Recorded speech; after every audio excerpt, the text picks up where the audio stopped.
একটু দেখি। প্রথমে আমরা জানবো ব্যবসার আইনগত দিক বলতে কি বুঝি বা বুঝায়। তারপরে জানবো পেটেন্ট কি এবং পেটেন্ট সম্পর্কে ধারণা। তারপরে জানবো কপিরাইট কি, কপিরাইট সম্পর্কে ধারণা। তারপরে জানবো ট্রেডমার্ক কি এবং ট্রেডমার্ক সম্পর্কে ধারণা। প্রথমে আমরা ব্যবসার আইনগত দিকে চলে যাই। ব্যবসার আইনগত দিক বলতে আমরা কি বুঝি? একটা ব্যবসা প্রতিষ্ঠান বৈধভাবে পরিচালিত, নিয়ন্ত্রিত ও গঠন করার জন্য সেই দেশের যে বিধিমালাগুলো আছে সেই বিধিমালাগুলোকে বলা হয় ব্যবসার আইনগত দিক। ব্যবসা বলতে শুধুমাত্র মুনাফা অর্জন নয়, ব্যবসা বলতে শুধুমাত্র চাহিদা পূরণ বা পণ্য সরবরাহ নয়। ব্যবসা বলতে আমরা বুঝি বৈধভাবে দেশের প্রচলিত আইন বিধি নিষেধ মেনে মুনাফা অর্জন। তাহলে ব্যবসার আইনগত দিক বলতে আমরা বুঝেছি মেধা সম্পদ এবং সৃজনশীলতা বুদ্ধিবৃত্তি দিয়ে যে ব্যবসা প্রতিষ্ঠানগুলো গঠিত হয়, পরিচালিত হয়, নিয়ন্ত্রিত হয়, সে ব্যবসা প্রতিষ্ঠানগুলো কিছু সরকার প্রদত্ত কিছু সনদ বা সার্টিফিকেট গ্রহণ করে থাকে। এই সনদ বা সার্টিফিকেটগুলো ওই ব্যবসা প্রতিষ্ঠানগুলো পরিচালনা করা, নিয়ন্ত্রণ করা এবং মুনাফা অর্জন করতে সাহায্য করে বৈধভাবে। যে ব্যবসা প্রতিষ্ঠানগুলো একজন ব্যক্তি বা প্রতিষ্ঠান তার নিজস্ব মেধা বুদ্ধিবৃত্তি দিয়ে পরিচালিত করে, সে পরিচালিত হতে পারে যে নতুন আবিষ্কৃত কোনো যন্ত্র বা যন্ত্রাংশ, মেধা বা মননশীলতা দিয়ে সাহিত্য বা শিল্পকর্ম, অথবা একটা প্রতিষ্ঠান তার পণ্য বা প্রতিষ্ঠানের স্বতন্ত্রতা প্রকাশের জন্য কিছু বৈশিষ্ট্য। এইগুলো যখন মেনে এবং এগুলো দিয়ে যখন একটা ব্যবসা প্রতিষ্ঠান মুনাফা অর্জন করতে চায়, তখন কিন্তু সেই ব্যবসায়ীকে আইন কানুন এবং বৈধতা অর্জনের জন্য সরকারের থেকে অথবা রাষ্ট্র থেকে কিছু সনদ সংগ্রহ করতে হয়। এই সনদগুলোই কিন্তু পেটেন্ট, কপিরাইট বা ট্রেডমার্ক। একজন ব্যক্তি নতুন কোনো যন্ত্র বা যন্ত্রাংশ আবিষ্কার করেছে, তার প্রতিষ্ঠান বা পণ্যের স্বতন্ত্রতা প্রকাশ করার জন্য কিছু চিহ্ন বা প্রতীক প্রচলন করেছে, কোনো কবি বা সাহিত্যিক সৃজনশীলতা দিয়ে কিছু সাহিত্যকর্ম করেছে। যদি এগুলো বাজারে মানুষের চাহিদা পূরণ করতে পারে, সুনাম অর্জন করতে পারে, তাহলে সেই ব্যক্তি আর্থিকভাবে লাভবান হয়। কিন্তু কিছু অসাধু ব্যবসায়ী এই সাহিত্যকর্ম, যন্ত্র বা যন্ত্রাংশ নকল করে মুনাফা অর্জন করতে চায়, নিজের নামে পরিচিতি বা সুনাম অর্জন করতে চায়। শুধু এই কারণেই ইন্টেলেকচুয়াল প্রপার্টি ল নামে একটি মেধা সম্পদ আইন প্রচলন আছে। এই আইনের মাধ্যমে একজন আবিষ্কারক, সাহিত্যকর্মের সৃজনশীলতা ব্যক্তি, সাহিত্যিক কিছু আইনগত পদক্ষেপ নিতে পারে এবং এই আইনগত পদক্ষেপের মাধ্যমে সেই ব্যক্তি তার নিজস্ব সৃষ্টিকর্মের মাধ্যমে সে যেমন আর্থিকভাবে লাভবান হতে পারে, আবার সুনামও অর্জন করতে পারে। সে আইনগত বৈধতার জন্য আবারও বলছি যে মেধা সম্পদ আইন প্রচলন আছে, যেটাকে ইংলিশে বলা হচ্ছে ইন্টেলেকচুয়াল প্রপার্টি ল। আমরা সংজ্ঞা সম্পর্কে জানলাম, এখন আমরা জানবো পেটেন্ট সম্পর্কে। পেটেন্ট বলতে কি বোঝায়? আমি প্রথমেই বলেছিলাম ব্যবসা আইনগত দিক কিছু মেধা সম্পদ বা বুদ্ধিভিত্তিক সম্পদের সাথে সম্পর্কিত। এই সম্পদের একটা অংশ হচ্ছে আমাদের পেটেন্ট। পেটেন্ট আমরা এই সকল কিছু কপিরাইট, পেটেন্ট, ট্রেডমার্ক সকল কিছু রাষ্ট্র কর্তৃক আবিষ্কারক, সাহিত্যকর্মের জন্য অথবা প্রতিষ্ঠানের জন্য কিছু সনদ বা সার্টিফিকেট দিয়ে থাকে। এই পেটেন্টের সার্টিফিকেটটা কে গ্রহণ করবে একটু আমরা জানি। কোনো ব্যক্তি তার বুদ্ধিবৃত্তি বা মেধা সম্পদ দিয়ে এমন কিছু যন্ত্র যা পূর্বে কখনো আবিষ্কার হয়নি, বা যন্ত্রের কোনো একটা অংশ সেটাও পূর্বে কখনো আবিষ্কার হয়নি, সেটা উদ্ভাবন করেছে, আবিষ্কার করেছে। আবিষ্কার করে সেটা রাষ্ট্রকে জানিয়েছে। রাষ্ট্র কিছু বিষয় বিবেচনা করে ওই আবিষ্কারককে একটা নির্দিষ্ট সময়ের জন্য কিছু সুবিধা বা আর্থিক সুবিধা ভোগ করার জন্য যে সনদটা দিয়ে থাকে, সেই সনদটাকে বলা হচ্ছে পেটেন্ট। তাহলে পেটেন্ট পাচ্ছে কে? একজন আবিষ্কারক।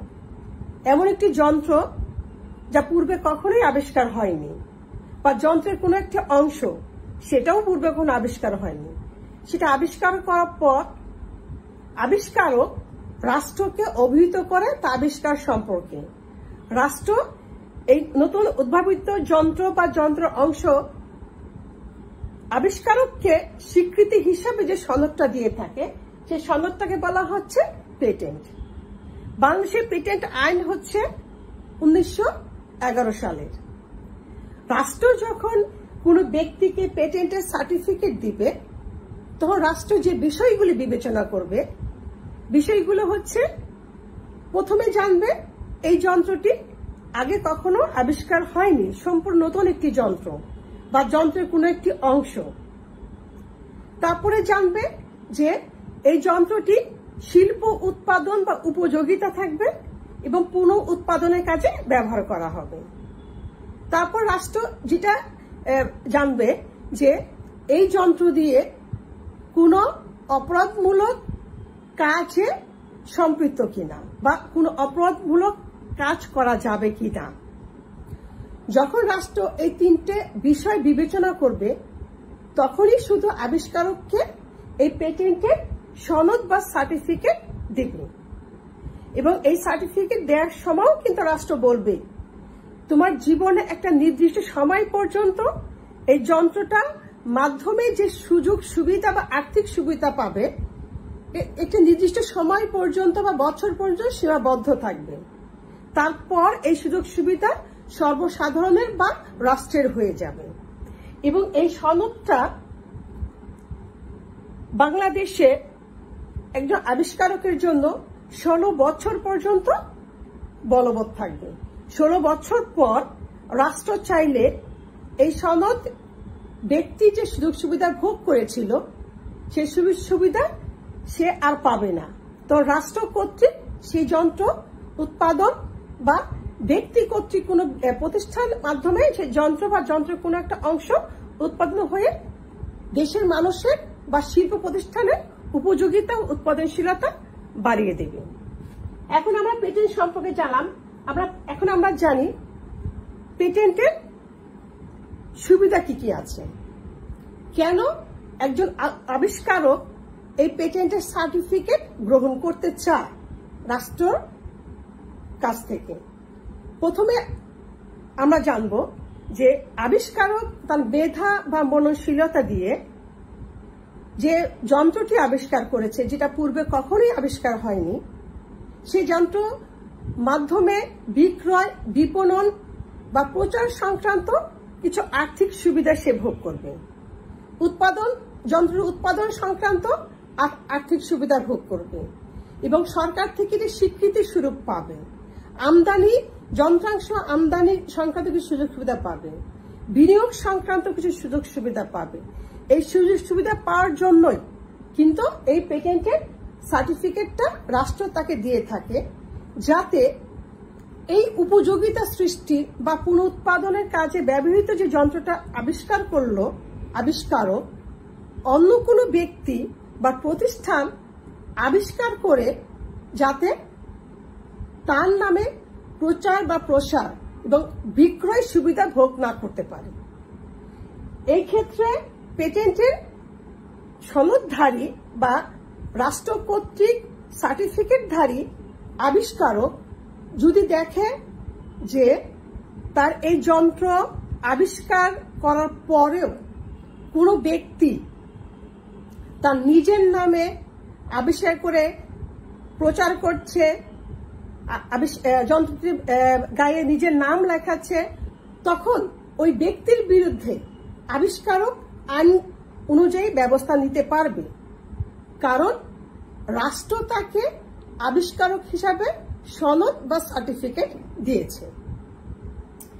তাহলে এই পেটেন্টের আমরা ধারণাটা জানলাম, আবিষ্কারকে কি সুবিধা ভোগ করে সেটা আমরা জানলাম, রাষ্ট্র কখন তাকে সনদ বা সার্টিফিকেট দিবে সেটা আমরা জানলাম, এবং এই সার্টিফিকেট পাওয়ার পরবর্তীতে আবিষ্কারক যদি কেউ নকল করে বা তার আবিষ্কৃত যন্ত্র বা যন্ত্রাংশটা নিজের নামে চালাতে চায়, সে যে আইনগত ব্যবস্থা গ্রহণ করতে পারবে সেটা আমরা জানলাম। এখন আমরা জানবো পেটেন্ট কিভাবে আবিষ্কারক সার্টিফিকেট গ্রহণ করবে বা নিবন্ধনটা কি। আমাদের দেশে আমরা জানি পেটেন্ট আইন হচ্ছে 1911 সালে, কিন্তু যখন রাষ্ট্র তাকে সার্টিফিকেট দিবে বা সনদ দিবে, তখন তাকে পেটেন্ট বা ডিজাইন আইনের বিধিমালা অনুযায়ী অধিদপ্তরে, পেটেন্ট এবং ডিজাইন অধিদপ্তরে আবেদন করবে। আবেদনের মাধ্যমে সে নিবন্ধিত হবে। মনে রাখতে হবে, যতক্ষণ পর্যন্ত আবিষ্কারক তার যন্ত্র বা যন্ত্রাংশ নিবন্ধন না করবে, ততক্ষণ পর্যন্ত কিন্তু রাষ্ট্র তাকে পেটেন্টের সার্টিফিকেট বা সনদ দিবে না। তাহলে আমরা জেনেছি যে নিবন্ধন করার পদ্ধতিটা কি, একটু আমরা জানি। নিবন্ধন করার পদ্ধতি হচ্ছে পেটেন্ট ও ডিজাইন অধিদপ্তর ওদের নিজস্ব ওয়েবসাইটে যে যন্ত্র বা যন্ত্রাংশটি আবিষ্কৃত হয়েছে সেই যন্ত্র সম্পর্কে সকল তথ্য দিয়ে, অনেক সময় প্রতিচ্ছবি দিয়েও আবেদনপত্রের সাথে সম্পৃক্ত করে আবেদন করবে।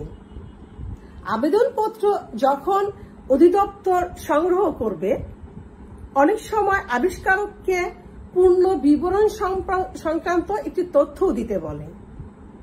যদি আবেদনপত্র পাওয়ার 2 মাসের ভিতরে অন্য কোনো আবিষ্কারক এই নিবন্ধনের জন্য বিরোধিতা না করে, তাহলে আবিষ্কারককে পেটেন্টের সার্টিফিকেট দেওয়া হয়।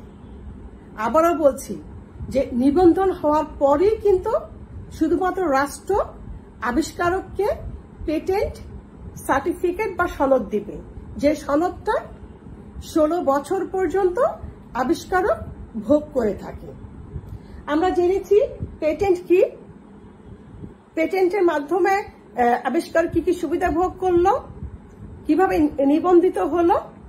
এখন আমরা জানবো কপিরাইট, ট্রেডমার্ক কি। এখন আমরা জানবো ট্রেডমার্ক কি। এখন আমরা কি জেনেছি, পেটেন্ট জেনেছি, এখন ট্রেডমার্কে যাব। ট্রেডমার্ক কি? ট্রেডমার্ক বলতে আমরা বুঝি কোনো প্রতিষ্ঠান বা প্রতিষ্ঠানের পণ্য বা সেবা, এই সেবা সংক্রান্ত স্বতন্ত্রতা প্রকাশ করার জন্য যে চিহ্ন বা লেভেল বা সংখ্যা বা কোনো অক্ষর বা কোনো শব্দ ব্যবহার করা হয়, সেটাকে বলবো আমরা ট্রেডমার্ক। আবারও বলছি, একটা প্রতিষ্ঠান বা প্রতিষ্ঠানের পণ্য, এই দুটোকে যখন প্রতিযোগী বাজারে নিজেদের অবস্থান এবং স্বতন্ত্রতা প্রকাশ করার জন্য আলাদা কিছু স্বতন্ত্রতামূলক কিছু শব্দ, চিহ্ন, সংখ্যা, লেবেল প্রকাশ করা হয়, যাতে ক্রেতা বা ভোক্তারা ওই প্রতিষ্ঠান বা প্রতিষ্ঠানের পণ্য সম্পর্কে, স্বতন্ত্রতা সম্পর্কে একটা ধারণা হয়, সেটাই হচ্ছে ট্রেডমার্ক। এবং ট্রেডমার্কের ক্ষেত্রে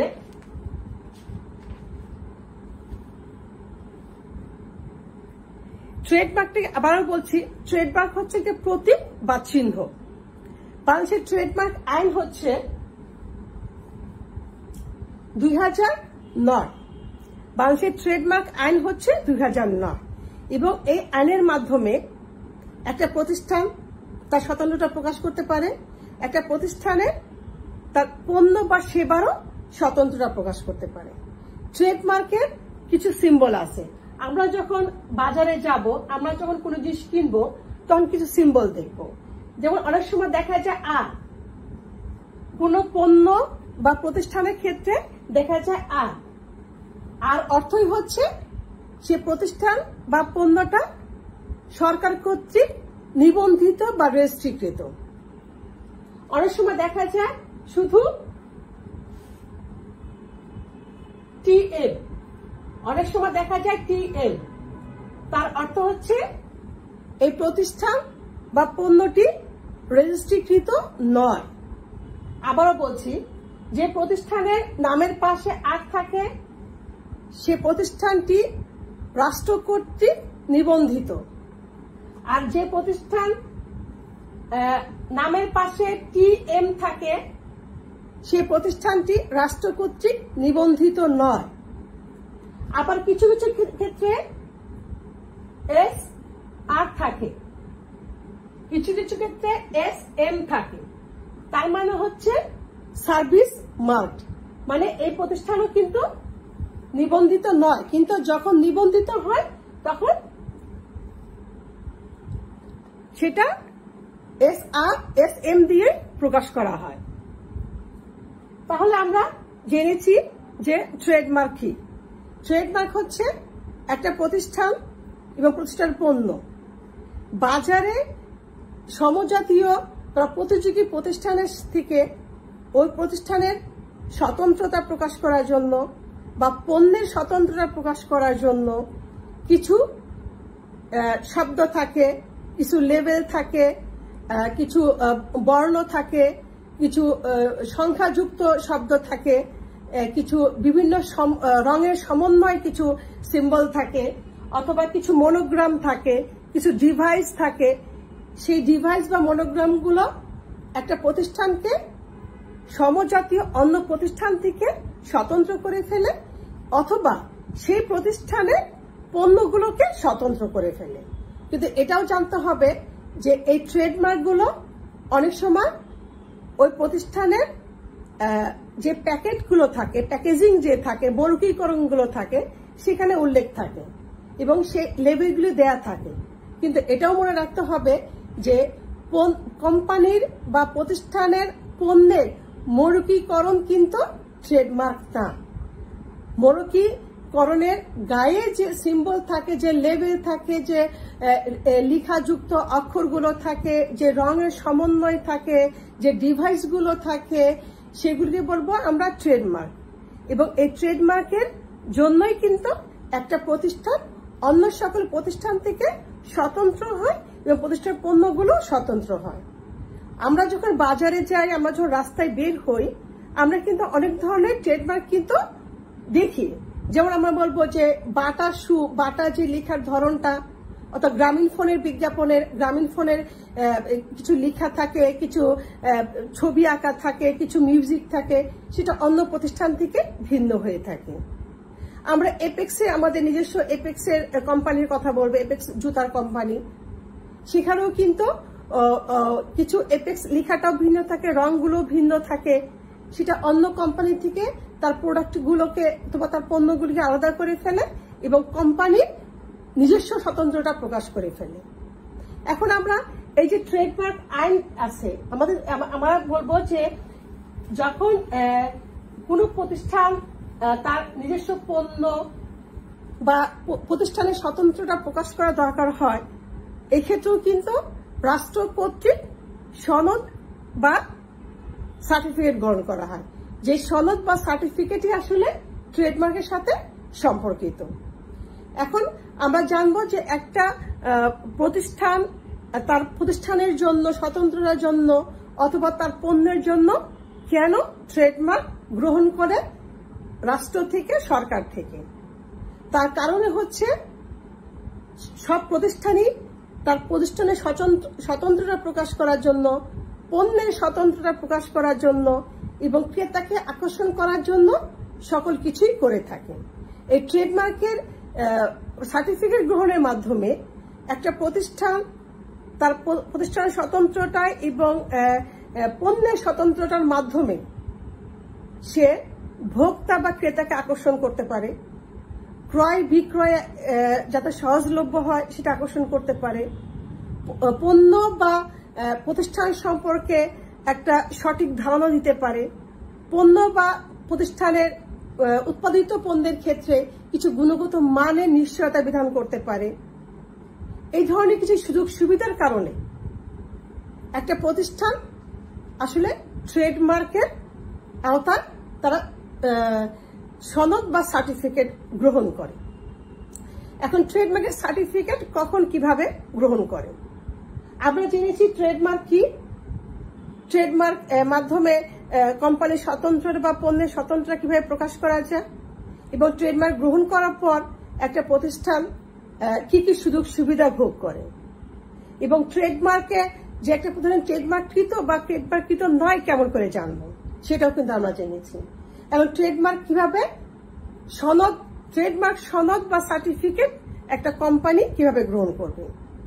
আমরা কিন্তু প্রথমেই জেনেছি যে ট্রেডমার্ক সার্টিফিকেটও কিন্তু সরকারি একটা প্রতিষ্ঠান আছে, সে প্রতিষ্ঠান থেকে গ্রহণ করতে হয়। সে প্রতিষ্ঠানের পেটেন্ট ও ডিজাইন বা ট্রেডমার্ক অধিদপ্তর আছে, সে অধিদপ্তরে অনলাইনের মাধ্যমে অ্যাপ্লিকেশন করতে হয়, আবেদনপত্র সংগ্রহ করতে হয়। আবেদনপত্র পূরণ করে কোম্পানি তার নিজস্ব স্বকীয়তা বা পণ্যের স্বকীয়তা সম্পর্কিত কিছু শব্দ, চিহ্ন, লেবেল, সংখ্যা, কিছু ব্র্যান্ড অথবা কিছু ডিভাইস এগুলো সম্বলিত আবেদনপত্র জমা দেয়। আবেদনপত্র জমা দেওয়ার পর যদি তৃতীয় কোনো কোম্পানি অভিযোগ না করে তাহলে আবেদন গ্রহণের পর পেটেন্ট ও ট্রেডমার্ক বা ডিজাইন অধিদপ্তর ওই ব্যক্তিকে ট্রেডমার্কের সার্টিফিকেট বা সনদ প্রদান করবে। এই ট্রেডমার্কের সার্টিফিকেট এবং সনদ প্রথম পর্যায়ে 7 বছর পর্যন্ত ওই কোম্পানির কাছে বলবৎ থাকবে। পরবর্তী সময়ে 10 বছরের জন্য নবায়ন করা যায় এবং 10 বছরের আগে আবার অনির্দিষ্ট সময়ের জন্য নবায়ন করা যায়। প্রিয় শিক্ষার্থীরা, আমরা ব্যবস্থাপনার প্রথম পত্রের 8ম অধ্যায় ব্যবসার আইনগত দিক এই অধ্যায়টি নিয়ে ক্লাস করছি এবং আমরা এই ক্লাসে ব্যবসার আইনগত দিক, যে দিকগুলো কোনো ব্যক্তি বা প্রতিষ্ঠানে মেধা, মননশীলতা, বুদ্ধিবৃত্তি এবং সৃজনশীলতা দিয়ে যে ব্যবসা প্রতিষ্ঠানগুলো পরিচালিত হয়, গঠিত হয় এবং নিয়ন্ত্রিত হয় সেগুলোর যে বিধিনিষেধ সেটাকে কিন্তু ব্যবসার আইনগত দিক। এবং ব্যবসার এই আইনগত দিক কিন্তু আমরা জেনেছি সেই সকল ব্যবসা প্রতিষ্ঠানগুলো বা ব্যবসায়ীকে যারা পেটেন্টের সার্টিফিকেট গ্রহণ করেছে এবং বৈধভাবে ব্যবসা করছে, ট্রেডমার্কের সার্টিফিকেট গ্রহণ করেছে এবং বৈধভাবে ব্যবসা করছে। এখন আমরা যাব কপিরাইট। আমরা কিন্তু সংজ্ঞা জেনেছি, পেটেন্ট জেনেছি, ট্রেডমার্ক জেনেছি, এখন আমরা জানবো কপিরাইটে।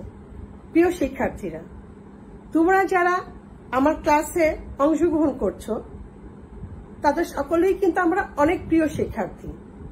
আমাদের অনলাইন ক্লাসে অংশগ্রহণ করার অর্থই হচ্ছে আমার সকল বন্ধুরা একই সাথে একই প্ল্যাটফর্মে একটা বিশাল ক্লাসরুম আমরা পেয়েছি এবং এই ক্লাসরুমে তোমার কোনো বন্ধু যেন মিস না করে, কোনো বন্ধু যেন ক্লাস থেকে বের হয়ে না যায় সেটি একটু খেয়াল করবে।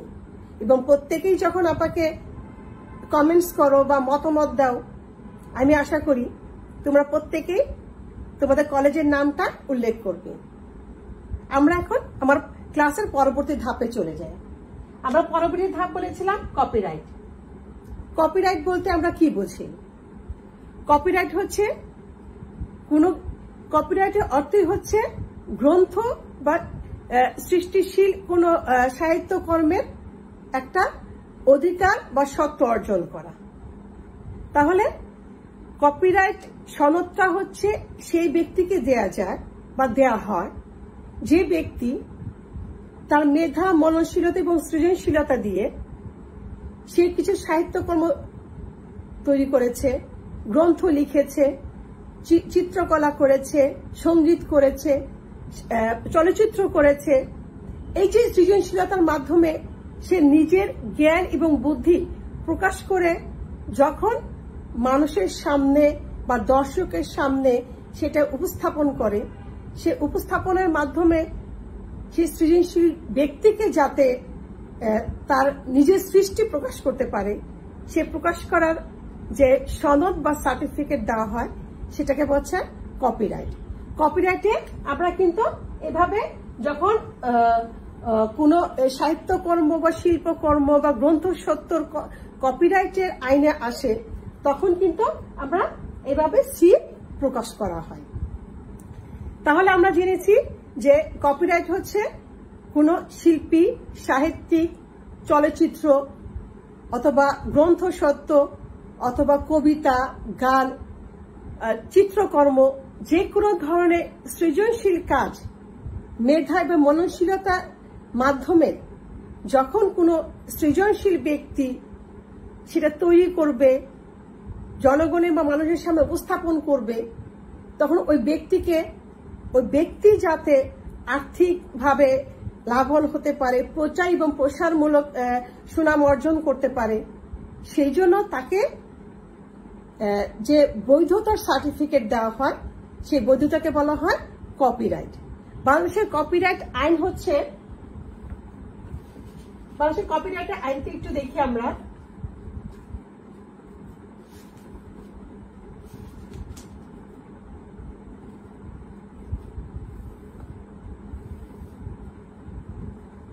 বাংলাদেশের কপিরাইট আইন হচ্ছে 2000 সালে, এবং কপিরাইট এই আইনের অধীনে যখন কোনো সৃজনশীল ব্যক্তি তার সাহিত্যকর্ম, শিল্পকর্ম বা সৃজনশীল কোনো গ্রন্থ এগুলো উপস্থাপন করবে, সৃষ্টিশীলতার মাধ্যমে নিজের খ্যাতি অর্জন করবে, সুনাম অর্জন করবে এবং আর্থিকভাবে সুবিধা অর্জন করবে, তখনই শুধুমাত্র ওই সৃজনশীল ব্যক্তিকে মেধা এবং মননশীলতার জন্য তা এই কর্মের জন্য কপিরাইটের সার্টিফিকেট দেওয়া হয়।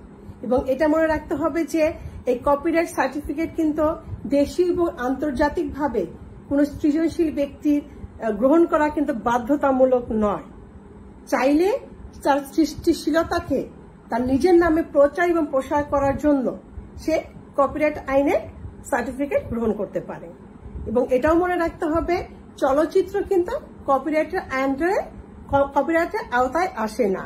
কপিরাইটের আওতায় আসে গ্রন্থ, শিল্পকলা, যেটা কবিতা, গান, নৃত্য অথবা কোনো চিত্রকর্ম অথবা এই ধরনের কিছু বিষয়গুলো যেটা মানুষের সৃজনশীল ধারা থেকে তৈরি হয়। এখন কপিরাইটের মাধ্যমে একজন ব্যক্তি কি ধরনের সুবিধা ভোগ করে?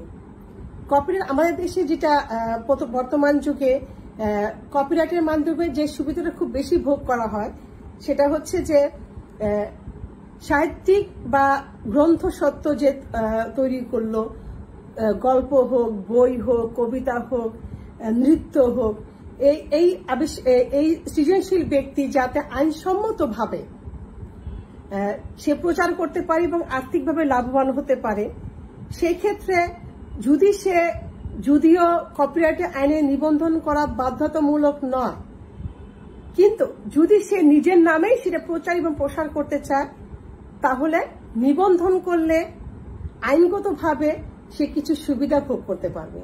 সুবিধাটা হচ্ছে যদি কেউ নকল করে বা চুরি করে বা নিজের নামে প্রচার বা প্রসার করে তাহলে এই নিবন্ধনের মাধ্যমে ওই তাহলে সৃজনশীল ব্যক্তি যে চুরি করেছে বা নিজের নামে প্রচার করছে, প্রসার করছে, তার বিরুদ্ধে আইনানুগ ব্যবস্থা গ্রহণ করতে পারে।